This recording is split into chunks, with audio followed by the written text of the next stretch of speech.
ప్రేమ ధీరజ్ పనిచేసే దగ్గరికి వస్తూ ఉంటుంది. అది చూడగానే అక్కడ ఉన్న ధీరజ్ నువ్వేంటి ఇక్కడ అని చెప్పేసి అయితే అడుగుతూ ఉంటాడు. ఆ మాటలు వినగానే అక్కడ ఉన్న ప్రేమ నేను నీతో కాస్త మాట్లాడాలి, అందుకే ఇలా వచ్చాను అని చెప్పేసి అయితే అంటూ ఉంటుంది. ఆ మాటలు వినగానే అక్కడ ఉన్న ధీరజ్ అయితే సరే నేను ఈ వాటర్ ట్యాంక్ దగ్గర పెట్టేసి వస్తాను, అప్పుడు మాట్లాడుదాం కానీ అని చెప్పేసి అయితే అంటూ ఉంటాడు.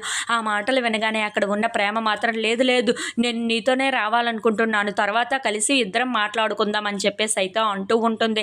ఆ మాటలు వినగానే అక్కడ ఉన్న ధీరజ్ అయితే ఒక్కసారిగా షాక్ అయిపోయి సరే అయితే ఆటో ఎక్కువ అని చెప్పేసి అయితే అంటూ ఉంటాడు.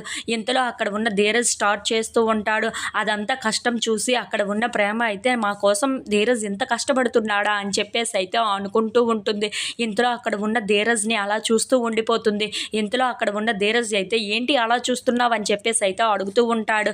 ఆ మాటలు వినగానే అక్కడ ఉన్న ప్రేమ మాత్రం ఏమీ లేదు అని చెప్పేసి అయితే అంటూ ఉంటుంది. అలా వాళ్ళిద్దరూ ఆటోలో వెళ్తూ ఉంటారు. వాళ్ళకి బాగా ఆకలేయటంతో ఒక దగ్గర ఆగి భోజనం అయితే చేస్తూ ఉంటారు. ఇంతలో అక్కడ ఉన్న ధీరజ్కి పలబారటంతో అక్కడ ఉన్న ప్రేమ అయితే ఏంటి ఏమైంది అని చెప్పేసి అయితే తన తల మీద కొడుతూ తనకి వాటర్ని అయితే ఇస్తూ ఉంటుంది. ఇంతలో అక్కడ ఉన్న ధీరజ్ ప్రేమ వైపు అలా చూస్తూ ఉండిపోతాడు.